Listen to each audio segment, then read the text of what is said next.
My name is Jerry Maatman. I'm a partner at Duane Morris. I run the class action group there. My colleague Jen Riley is vice chair of the group. And what we wanted to talk about basically was the state of the class action world. For 19 years, we've put together an analysis of cases. And what we do is every morning check for every ruling in all 50 states and all federal courts and download those rulings. Do the same with settlements and settlement approval orders. And do the same with class actions that are filed in all areas of law.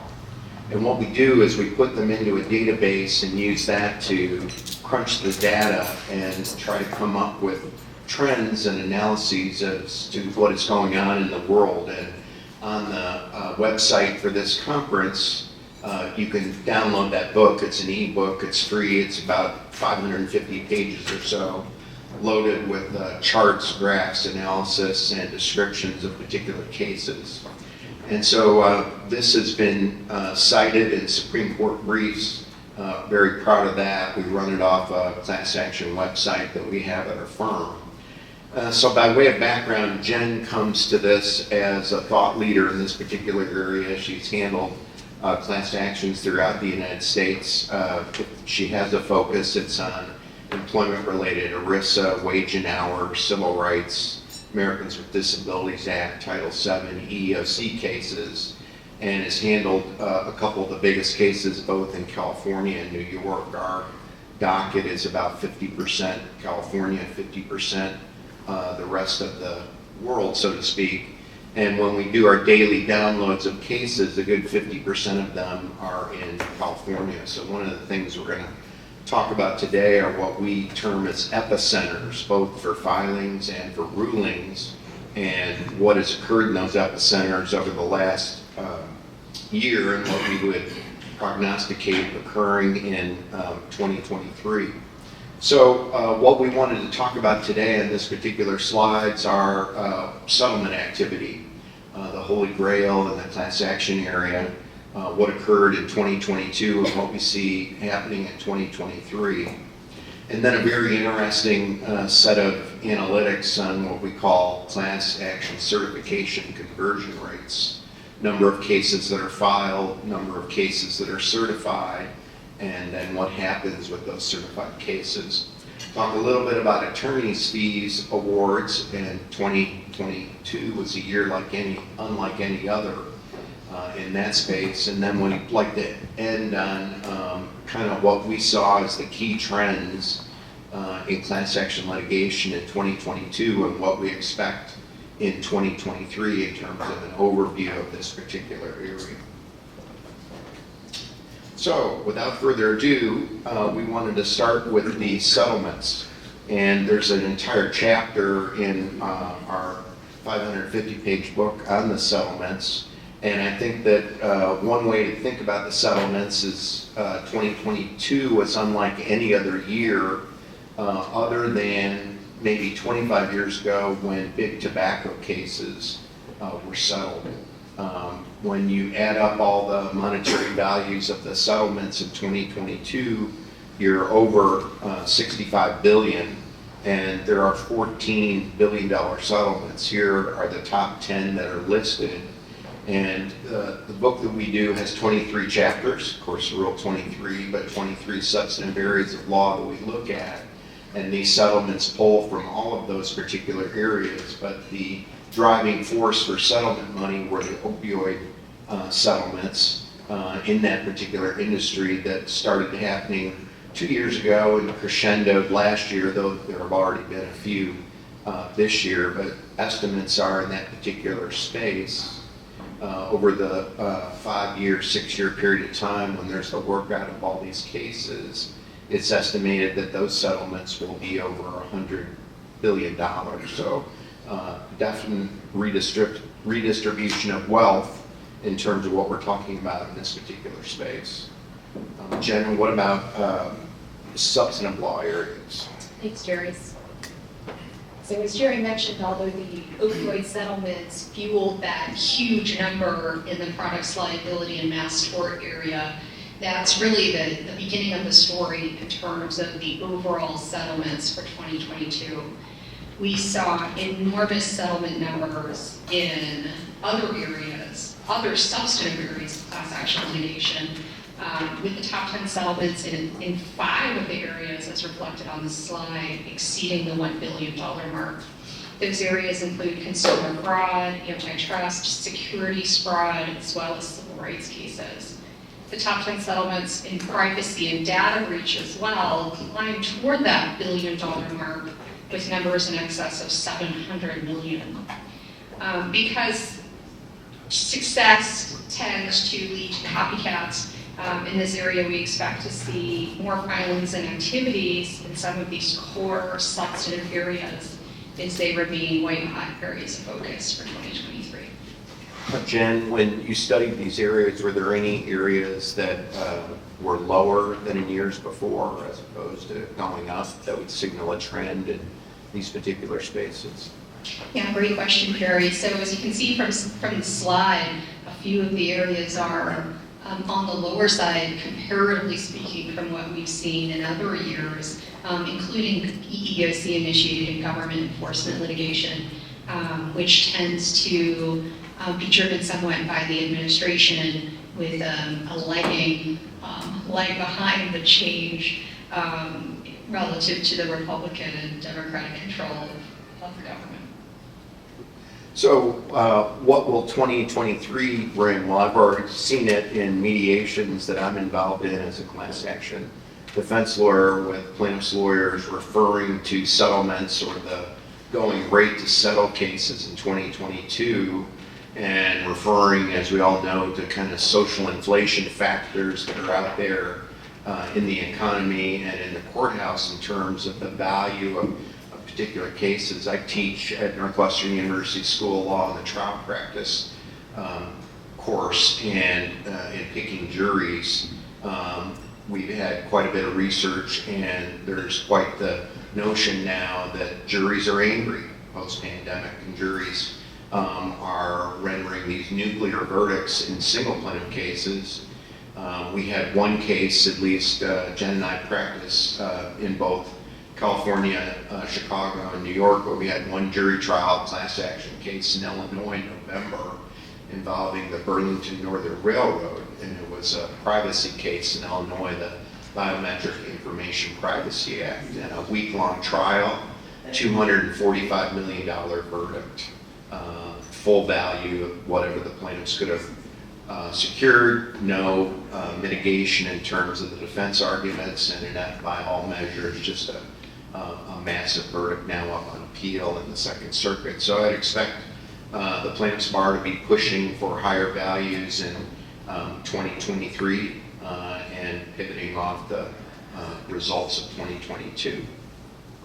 Now we wanted to move over to class action certification rates, and we have data going back to 2003 in this particular area.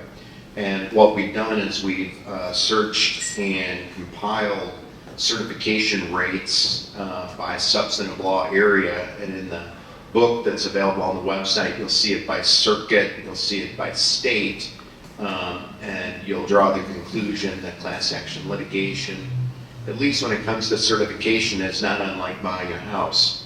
Location, location, location being everything, and explains why there are epicenters of class action litigation on the coast, in the Second Circuit, and in the Ninth Circuit. So as you see here, there's a bit of a mixed bag depending on what particular area you're in, that some cases or some case theories in class actions are readily amenable to class certification, and in the Warren area, where everyone is laid off without notice, or in the securities fraud area, where everyone is impacted by the same alleged fraud, the certification rates tend to be, very high. Lower when it comes to RICO or antitrust, sometimes with data breach cases where it's more of a jump ball. But I think that at least one area that's very, very interesting, and where there's an ongoing debate in the case law, is in the Fifth Circuit when it comes to wage and hour cases. And Jen, you studied that, briefed it, argued it in courts. Why don't you explain a little bit of the background there? Sure. So this relates to the standard for collective action certification under the FLSA, or the Fair Labor Standards Act. Traditionally, courts have applied a two-step approach, the first step being a conditional certification ruling, and the second step being a consideration of decertification. In the Fifth Circuit, over the past 2 years, that has been questioned, upended, revised, and this Fifth Circuit has said this is something that's really not driven by the statute, and it's something that's not really required. So let's take a more factual look at this from the outset, see whether people are in fact similarly situated after some discovery, and we'll do more of a one-tier approach with a factual record as to whether people are similarly situated in this.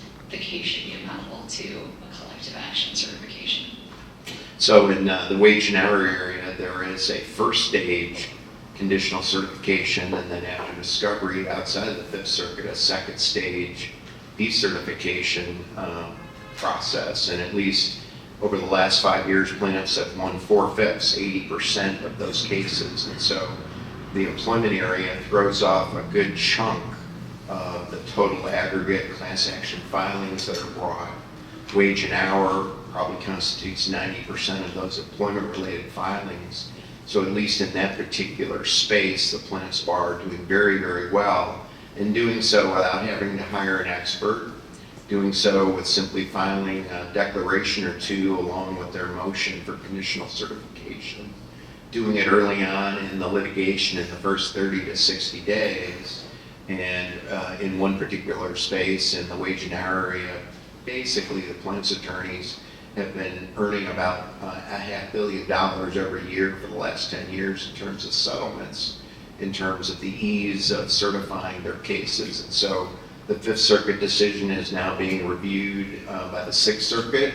The Eastern District of Virginia recently came around and adopted the Fifth Circuit view. And if it does, there'll be a lot less certification activity. It'll take longer. It'll look a little bit more like Rule 23. So that would be one area we think to look at in 2023.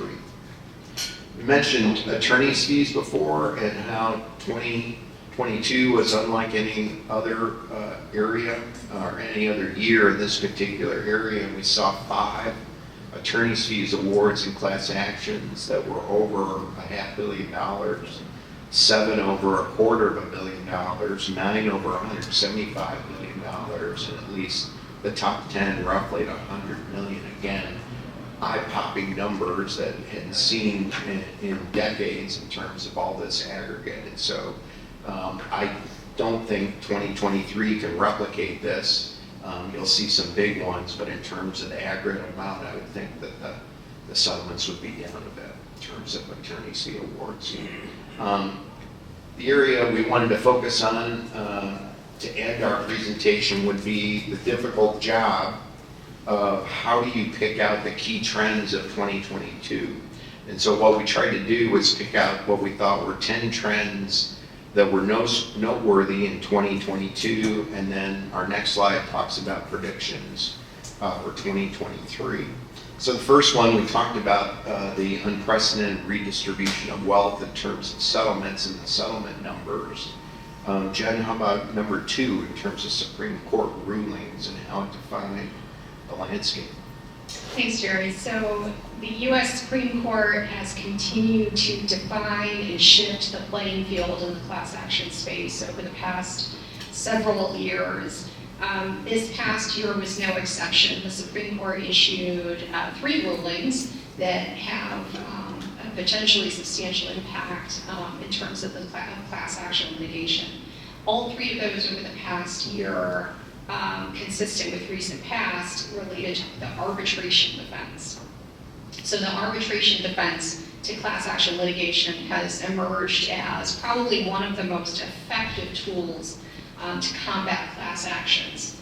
This means that a company or a defendant can, right out of the gate, file a motion to compel arbitration and cut the class action off right from the get-go if the individual bringing the suit has signed or otherwise agreed to an arbitration agreement where he or she committed to bringing his or her claims in arbitration on an individual basis. So this past year, the Supreme Court has waded into the arbitration space again and issued 3 decisions. One was a door closer in terms of expanding the arbitration defense, closing the door to the courthouse. In Viking River versus Moriana, the Supreme Court cut off California's attempt to immunize PAGA actions. Those are Private Attorney General Act suits. Cut off California's attempt to immunize those from arbitration and essentially held that the FAA, or the Federal Arbitration Act, preempts California's effort to prevent PAGA claims from being divided into their individual and representative components, such that the individual component, the PAGA claim or the claim for PAGA penalties of the person bringing the suit, can be diverted into arbitration.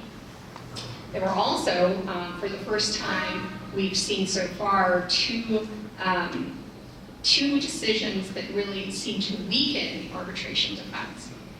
One of those was Southwest Airlines versus Saxon, where the court broadened the transportation worker exemption, thereby narrowing scope and effect of the FAA. And in the second, Morgan versus Sundance, the Supreme Court broadened the opportunity for waiver of the arbitration defense, so potentially curtailing it from that standpoint as well. Let me go on to the next trend here. So those rulings there, I'm looking at number 3 now, setbacks for the arbitration defense. Those rulings really contributed to the first weakening we've seen of the arbitration defense in the past several years. There was also a weakening on the legislative front, in that Congress passed and the President signed the Ending Forced Arbitration of Sexual Harassment and Sexual Assault cases, which now says that the plaintiff in one of those cases, even if that plaintiff has signed an arbitration agreement with a class or a collective action waiver, can choose to disregard that and bring a suit in court anyway in cases involving sexual assault or sexual harassment. Fourth trend, class certification conversion rates. So we touched on this one earlier. I'll just note that overall, across all substantive areas of class action litigation, the plaintiffs achieved an amazingly high success rate in the neighborhood of 75%. Over the past year, courts issued about 360 rulings on motions to certify or to deny class certification. That's about 1 per day. Plaintiffs were successful in 268 of those rulings. So that's about 1 per work day plus about 8 Saturdays. So that reflects the overall immensely successful rate at which the plaintiffs have certified classes and maintained certification over the past year.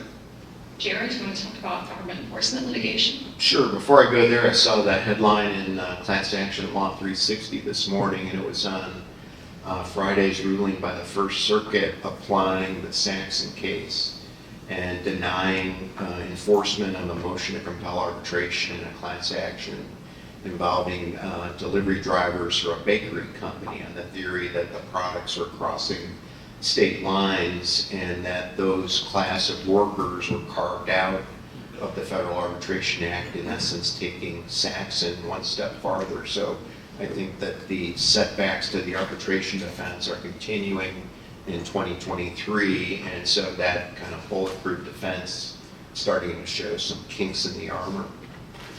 Government enforcement litigation, those cases walk and quack like a duck in terms of looking like class actions when, for instance, the EEOC or the Department of Labor, the Department of Justice bring cases. And I think that one area where litigation was down was in that space, and I attribute that to the Biden administration still working out the leadership roles in many of those agencies, some of those agencies not having their budgets approved, not having policymakers or decision makers in place to be able to execute on the Biden administration's policies, and at least in labor and employment-related space, the number of DOL and EEOC enforcement actions was way down.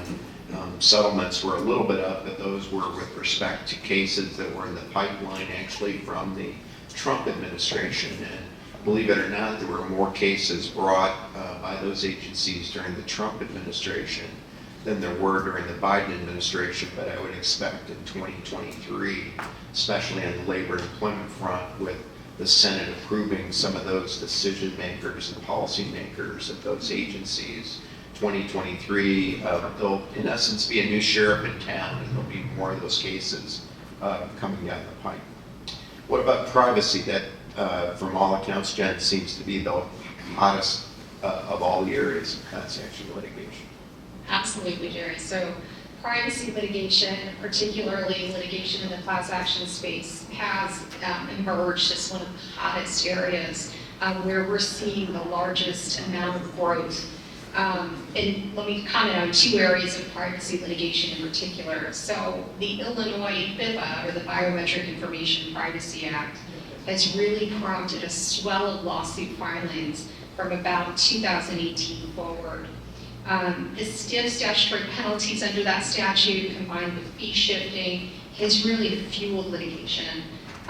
Illinois, in that sense, is providing a somewhat of a crystal ball look into what we might see throughout the country as other states continue to consider similar legislation in the privacy area.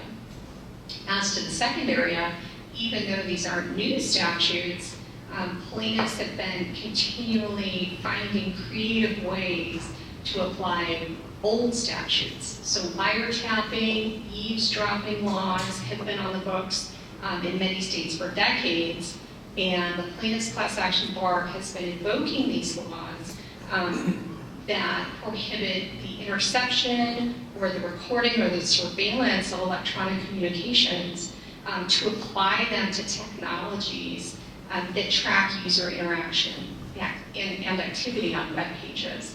So these laws are in California, Pennsylvania, Massachusetts, Florida, and they're sort of being resurrected and applied to these new technologies that they were probably never really intended to cover.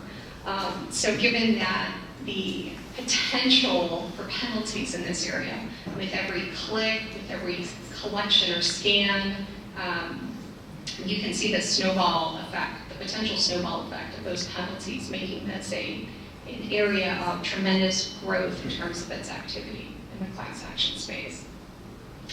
Jerry, do you want to talk about data protection? Sure. So in the privacy area, when we do the daily downloads of class actions and see where the filings are, there are at least 20 privacy class actions every morning that show up in California, and they're from San Diego north through San Francisco. And so it used to be PAGO or wage and hour cases were the #1 filings in the state of California. I think that's been replaced by privacy statutes, and California's privacy protection law was amended and went into effect on January 1, 2023. So I would expect in this year, 2023, probably privacy will take its spot as the #1 sort of filing that's made across the United States. In terms of data protection, we certainly see that following any data breach, there seems to be inevitably a lawsuit that follows within a few weeks to a month. But as that slide on conversion rate showed, this is one area where the courts are in essence looking at those motions to certify a class, and it's more like a jump ball around 50%, and that's because of the ongoing debate in the federal courts over standing and the TransUnion versus Ramirez case, and just what an actual injury in fact means in federal court, and what it means to be a victim of a data breach, and whether or not there is any standing. And so defendants have probably kicked the tires in the standing defense in the most profound way in the data breach space, and are winning at least half of those motions. And so I think there's been a rapid development of standing concepts in the data breach area because of just the way in which those cases move forward. We're going to talk about standing and uninjured class members and personal jurisdiction in the next slide. But Jen, the 10th trend on PAGA or private attorney general actions in the state of California? So as I mentioned, as the prevalence of arbitration agreements grew as a mechanism to cut off class actions from the get-go, the plaintiffs' class action bar continued to look for workarounds. How do we get around these arbitration agreements and maintain these class actions? And PAGA, or Private Attorney General Act of California, really emerged as the front runner in terms of one of the most popular workarounds for arbitration. With the California Supreme Court's Iskanian decision in 2014, the number of PAGA notices skyrocketed. So we're talking about single-digit PAGA numbers from the beginning of the 2000s have grown now to about 6,500 PAGA notices per year, making it a very popular workaround to arbitration. This past year, though, the Supreme Court, as I mentioned, in Viking River versus Moriana, really drove a dagger into the heart of PAGA as a workaround by holding that individual PAGA claims can now be separated and broken off and sent to arbitration. What happens to the remaining portion of the PAGA claim in terms of the representative portion remains to be seen. The Supreme Court said the plaintiff, after his individual arbitration claim is directed to arbitration, lacks standing to maintain the representative claims. But the California Supreme Court is set to revisit that, and we should know later this year whether PAGA claims are going to remain the headache that they are today for corporate America, or whether the Supreme Court was right in terms of the PAGA individual lacking standing. I know that Jen, you and I have quite a robust docket in the state of California, and it's amazing to me the number of trial court judges in the state of California that have said the Supreme Court of the United States got it wrong when it came to Viking River and interpreting our statute and our PAGA and what it means, and the amount of trial court judges there who basically say, I really don't care what the U.S. Supreme Court held. That's in Washington. We're here in San Jose, California, and we interpret the statute differently. So it's just a ton of litigation and appeals in that particular space. So what about 2023? We picked out 3 areas that percolated in 2022, but seemed to us to be very important threshold issues, 2 of which at least, the top and the bottom bullets, are going to impact class certification arguments around the United States. Jen, you want to talk about jurisdictional issues? Sure, Jerry. So as Jerry mentioned earlier, location is all important in terms of class action litigation, and then we see different filing numbers corresponding to different rates of success in different areas. Well, corporate defendants have built up their own defenses to forum shopping, one of which depends on personal jurisdiction. So not an arcane concept from law school anymore. The Supreme Court has really breathed some new life into the personal jurisdiction defense over the past 8 years. The Supreme Court confined general jurisdiction now to a corporation's place of incorporation and principal place of business. And in 2017 issued a ruling in a case called Bristol-Myers Squibb versus Superior Court that also potentially curtails specific jurisdiction.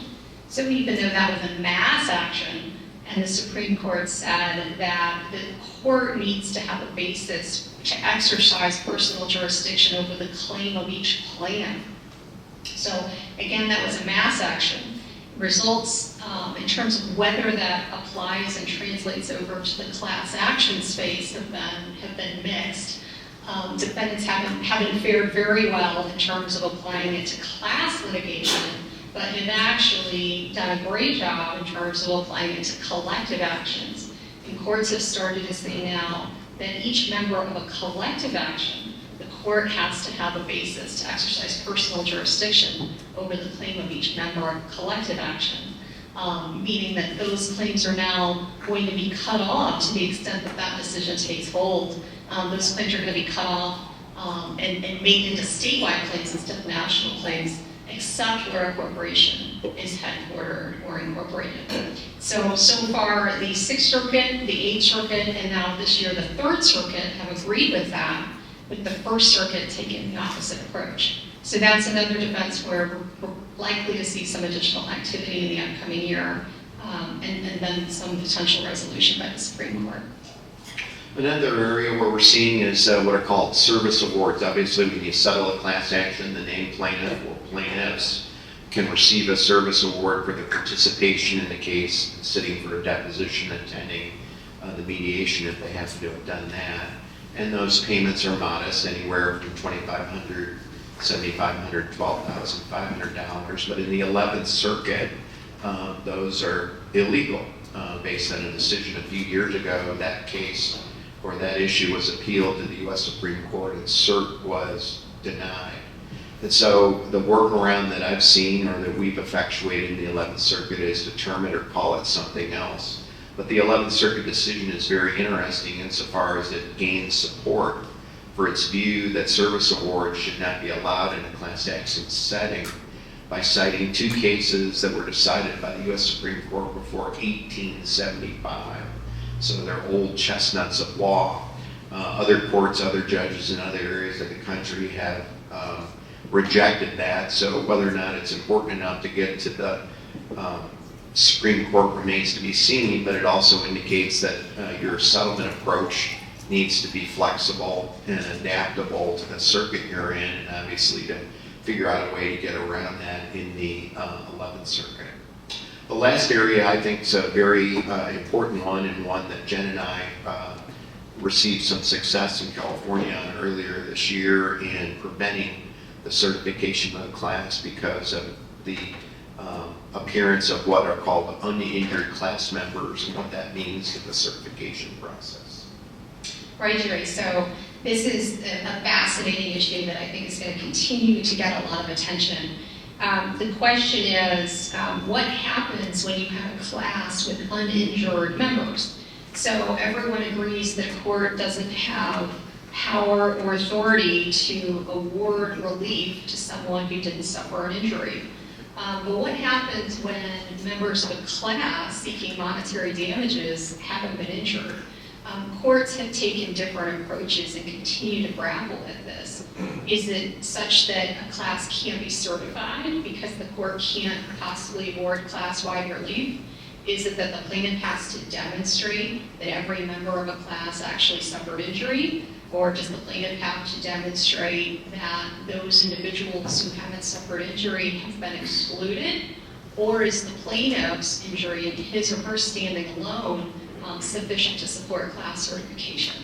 So different courts have taken different approaches on this issue, but it's a potentially very powerful tool for the defense. If a defendant can prevent class certification every time it can show that one or more individuals are injured, that is a potentially very powerful defense tool. So I expect to see additional litigation on this defense, especially in the upcoming year.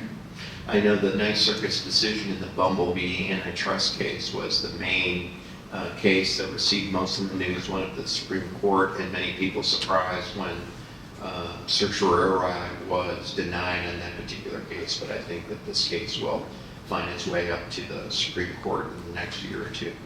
So that's our tour of the class action world. A lot of decisions in a very short period of time to set the die for the discussion today. So thanks very much for allowing us to join you here today.